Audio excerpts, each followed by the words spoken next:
दोस्तों बहुत बहुत स्वागत है आप सभी का YouTube के नंबर 1 चैनल शुभम क्लासेज में। मैं पीयूष सर। जैसा कि कल के वीडियो में मैंने बताया था ट्रांसफॉर्मेशन में कि आप लोग बताएंगे कि कौन सी टॉपिक आप लोग पढ़ना चाहते हैं, तो बहुत से 10th और 12th के अधिकांश स्टूडेंट ने कहा कि सर सबसे पहले एक्टिव और पैसिव शुरू की जाए। तो मैं आज आपके सामने एक्टिव पैसिव की बहुत शानदार ट्रिक लेकर आया हूं, तो आप लोग शुरू से लेकर अंत तक हमारे वीडियो के साथ बने रहिएगा। और ट्रांसफॉर्मेशन की कोई एक ऐसी टॉपिक या इंग्लिश की कोई ऐसी टॉपिक नहीं रहेगी जो शुभम क्लासेज आपको न प्रोवाइड करे। मैं एक से एक टॉपिक जीत, चाहे ट्रांसफॉर्मेशन हो चाहे सिंथेसिस हो, किसी भी टॉपिक में छोड़ूंगा नहीं। तो सबसे पहले मैं आज बात करने वाला हूं आपके डिमांड पे एक्टिव एंड पैसिव वॉइस की। तो देखिए इस ट्रिक को यदि आपने फॉलो कर लिया तो आप हमेशा कभी भूलने वाले नहीं। एक्टिव पैसिव बहुत इजी होता है, बस समझने की जरूरत है आपको। एक बार ध्यान दिल लगाइए। देखिए इसमें मुख्य बात क्या होती है, हमने यहां लिखा है इंपॉर्टेंट, यानी मुख्य चीज आपको क्या जानना है। सबसे पहले कि आपको टेंस का ज्ञान होना चाहिए कि टेंस कौन सा। यदि आपने लिखा हुआ, देखिए जितने टेंस होते हैं आप लिखते हो उसमें पूरे टेंस क्या होते हैं, पहले से एक्टिव वॉइस में मौजूद होते हैं। उन्हें हमें किस में चेंज करना होता है, आपके पैसिव वॉइस में।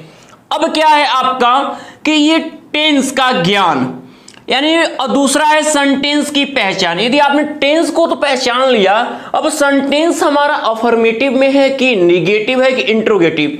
क्यों कि जिसमें एक्टिव, जिस सेंटेंस में एक्टिव होता है उसी सेंटेंस में पैसिव भी लिखा जाएगा।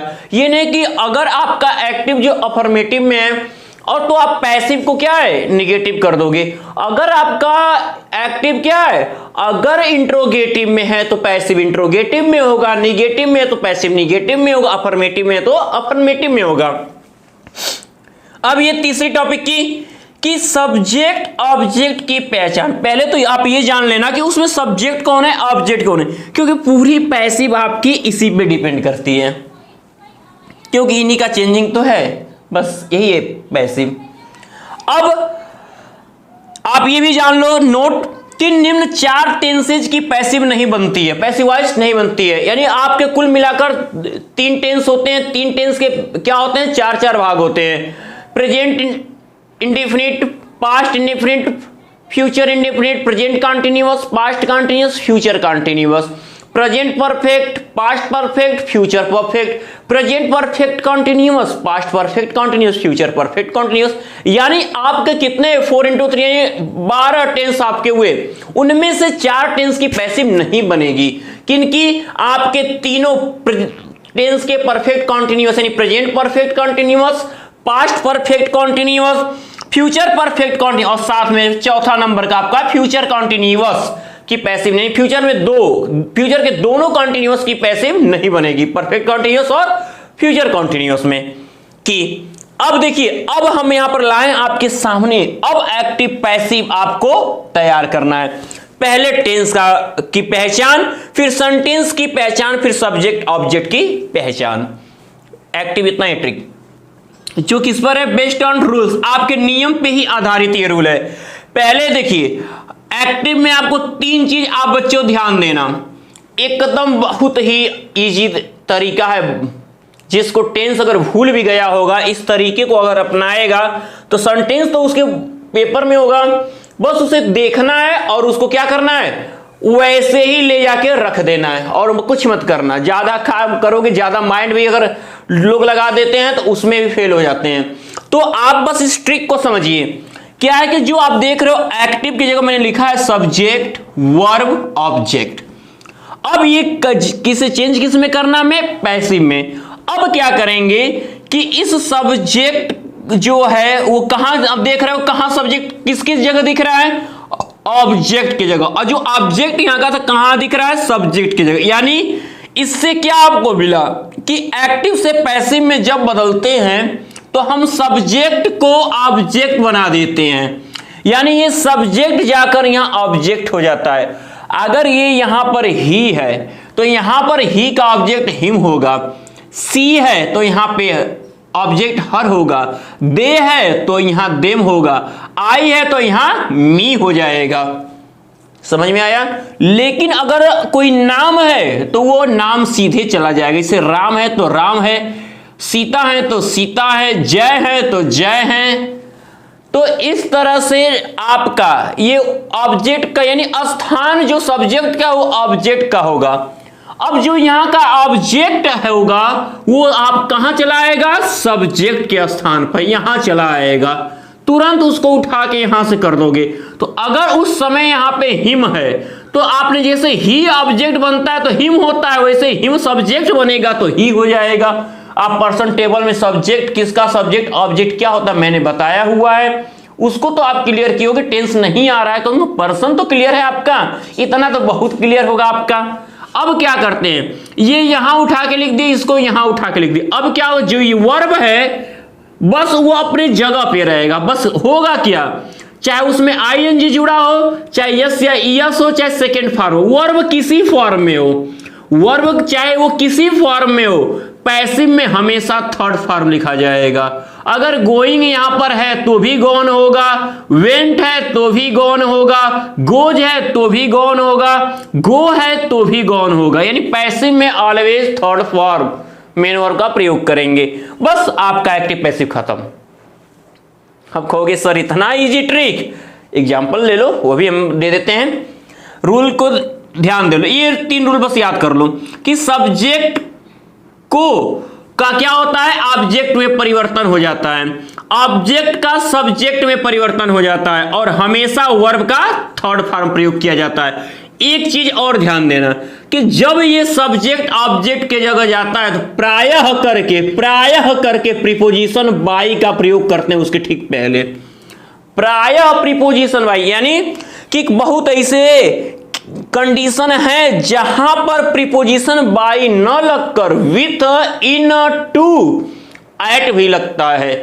तो ये उस लेकिन हमेशा अधिकतर करके यहां पर प्रीपोजिशन बाई लगता है। कब ये सब, जैसे ये ही गया यहाँ पे हिम तो बाई हिम हो जाएगा, बाई मी हो गया, बाई हर हो गया, बाई अस हो गया, बाई देम हो गया, बाई राम, बाई श्याम, यानी जो भी सब्जेक्ट ऑब्जेक्ट में बना।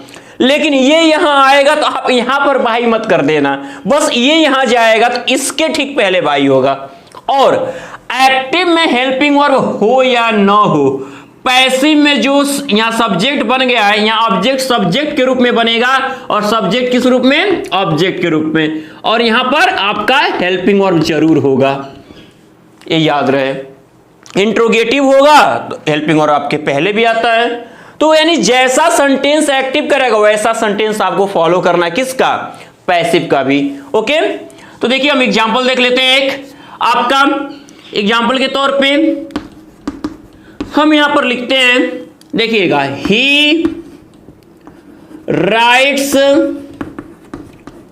अ letter, he writes a letter. पहले तो आप 2 चीज जानना है, पहले क्या कि टेंस, दूसरा सेंटेंस। पहले ही आप क्या देख रहे हो, ही राइट, यस या ईएस, प्रेजेंट इंडेफिनिट। ओके, ये क्लियर हो गया। दूसरा कि सेंटेंस क्या, अफर्मेटिव है कि निगेटिव, नॉट है नहीं, क्वेश्चन वर्ड है नहीं, तो अफर्मेटिव है। अब आपको करना क्या है कि पैसिव में भी जैसा स्ट्रक्चर एक्टिव का जा रहा है वैसा पैसिव का भी जाएगा। ये क्या है, subject verb object, same condition पे है। तो हमने क्या बताया, ये ऑब्जेक्ट को यहां पर लाओगे, ये यहां पे जाएगा, ये जो है ये सीधे यहीं पर थर्ड फॉर्म। देखना यहीं पे कितना अच्छा जादू है मैंने दिया आपको। अब ऐसा जादू अगर चला दिया आपने तो कामयाबी मिलनी तो तय है आपको। अ लेटर यहां हो गया, ही को हम यहां ले जा रहे हैं तो ये हिम बन गया, ही का ऑब्जेक्ट। अब बाई लगा दिए आप यहां, राइट्स यानी इसका हमेशा थर्ड फॉर्म यूज करना है आपको, तो आपका हो गया रिटेन।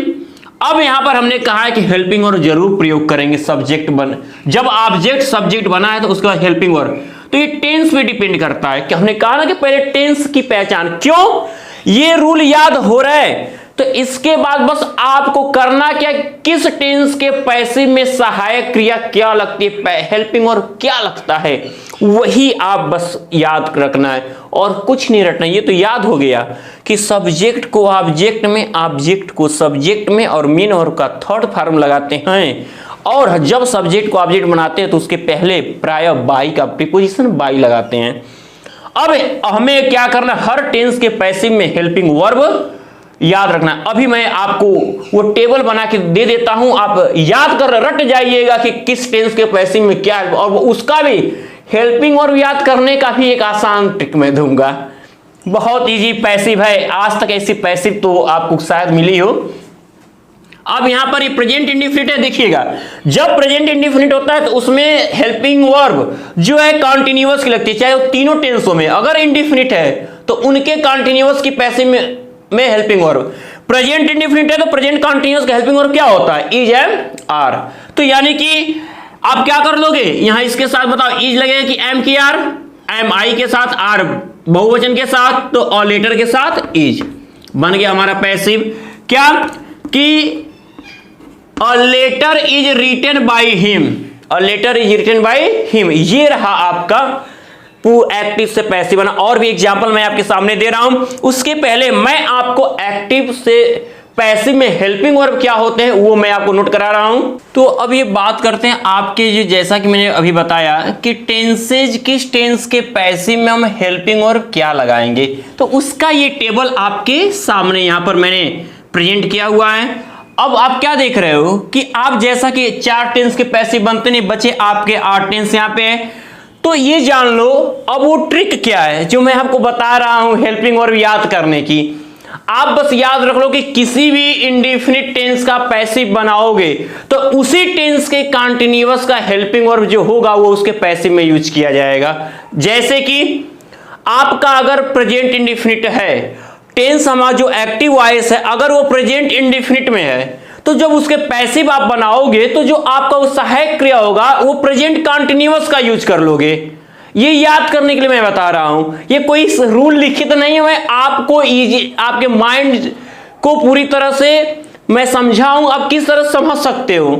तो अब पास्ट इंडेफिनिट है तो पास्ट इंडेफिनिट के पैसिव में हेल्पिंग वर्ब क्या लगेगा, पास्ट कॉन्टिन्यूअस, यानी उसी टेंस के कॉन्टिन्यूअस का, यानी कि वाज वर का प्रयोग करेंगे। अगला है फ्यूचर इंडेफिनिट, यानी उसमें फ्यूचर कॉन्टिन्यूअस का हेल्पिंग वर्ब, जैसे विल बी और शैल बी यूज हो जाएगा। यही ट्रिक आप परफेक्ट के लिए भी यूज करोगे, यानी प्रेजेंट परफेक्ट, पास्ट परफेक्ट और फ्यूचर परफेक्ट। क्या करोगे, अगर प्रेजेंट परफेक्ट में एक्टिव है तो आप प्रेजेंट परफेक्ट का यानी ठीक अगले टेंस की तो आप हैज बीन और हैव बीन लगा लोगे। अगर टेंस एक्टिव वॉइस हमारा क्या है, पास्ट परफेक्ट में है, तो पैसिव में हेल्पिंग और पास्ट परफेक्ट कॉन्टिन्यूअस की यानी कि हैड बीन। ऐसे ही फ्यूचर परफेक्ट 8वां टेंस आपका बचता है तो उसमें आप हेल्पिंग और क्या लगाओगे, आपका हो जाएगा फ्यूचर परफेक्ट कॉन्टिन्यूअस का हेल्पिंग और जो होता है क्या, विल हैव बीन और शैल हैव बीन। लेकिन यह ट्रिक आपका कॉन्टिन्यूअस के लिए नहीं होता। इसमें क्या होता है कि आपका जो कॉन्टिन्यूअस में हेल्पिंग वर्ब है is am are, was were, past continuous का, बस इन सहायक क्रियाओं के साथ बीइंग, BEING ये हेल्पिंग वर्ब के साथ ऐड हो जाता है। जैसे में देख लीजिए प्रेजेंट इंडेफिनिट, तो हमने लिखा है हेल्पिंग वर्ब पैसिव में हेल्पिंग वर्ब इसके क्या लगेगा, प्रेजेंट इंडेफिनिट के, तो प्रेजेंट कंटिन्यूअस वाला जो helping verb is am are है वो लगेगा। पास्ट इंडेफिनिट है तो पास्ट कंटिन्यूअस वाला हेल्पिंग वर्ब वाज और वर लगेगा। फ्यूचर इंडेफिनिट है तो पैसिव में हेल्पिंग वर्ब विल बी और शैल बी।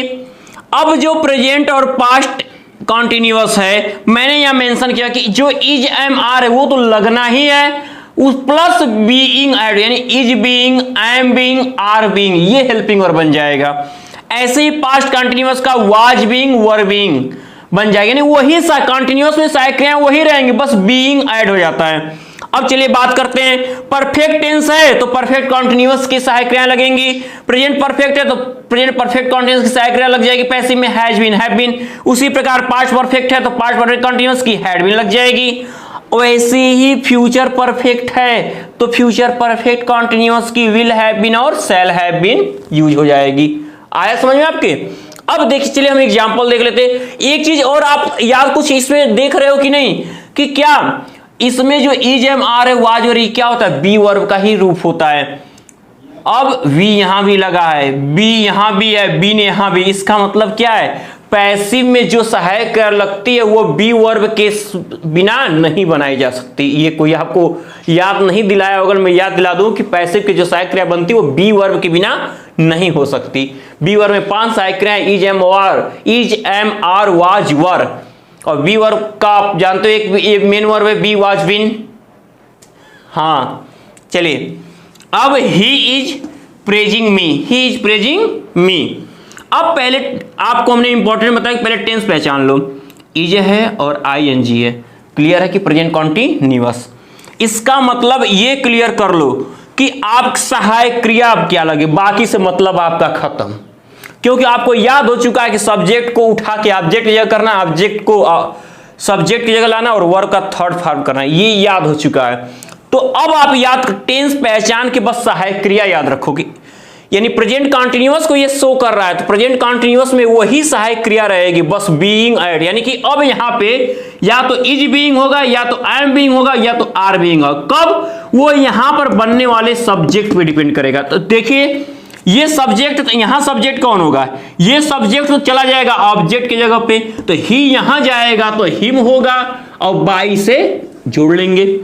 मी ये जो ऑब्जेक्ट है, मेन वर्ब के ठीक बगल में ही ऑब्जेक्ट होता है। ऑब्जेक्ट को पहचानने का आसान तरीका कि यहां पर प्रश्न करिए किसे और क्या, मतलब प्रशंसा कर रहा है, क्या प्रशंसा कर रहा है, किसकी कर रहा है, मेरी। तो ही इज प्रेजिंग मी। अब मी अगर यहां पे आ जाएगा तो आई, क्योंकि ऑब्जेक्ट है, सब्जेक्ट आएगा तो मी का सब्जेक्ट आई होता है। ऐसे जैसे ही सब्जेक्ट है और ही का ऑब्जेक्ट हिम है। अब करना क्या है, अभी हेल्पिंग वर्ब को मैं यहां रखता हूं, पहले आप जो काम मुख्य 3 है वो कर लो। प्रेजिंग का थर्ड फॉर्म प्रेज्ड, इतना हो गया। अब हेल्पिंग वर्ब की बस यही बात है, आपने क्या किया, सब्जेक्ट को ऑब्जेक्ट कर दिया, ऑब्जेक्ट को सब्जेक्ट कर दिया, मेन वर्ब का थर्ड फॉर्म लगा दिया। ट्रिक में देख लो कितना आसान है। अब हेल्पिंग वर्ब क्या करना है, आई के अकॉर्डिंग क्या हो जाएगा, कंटिन्यूअस में आई एम लगेगा और बीइंग ऐड हो जाएगा, बस बन गया पैसिव। कौन गलत करेगा, पूरे मार्क्स आपके हुए कि नहीं हुए, एकदम।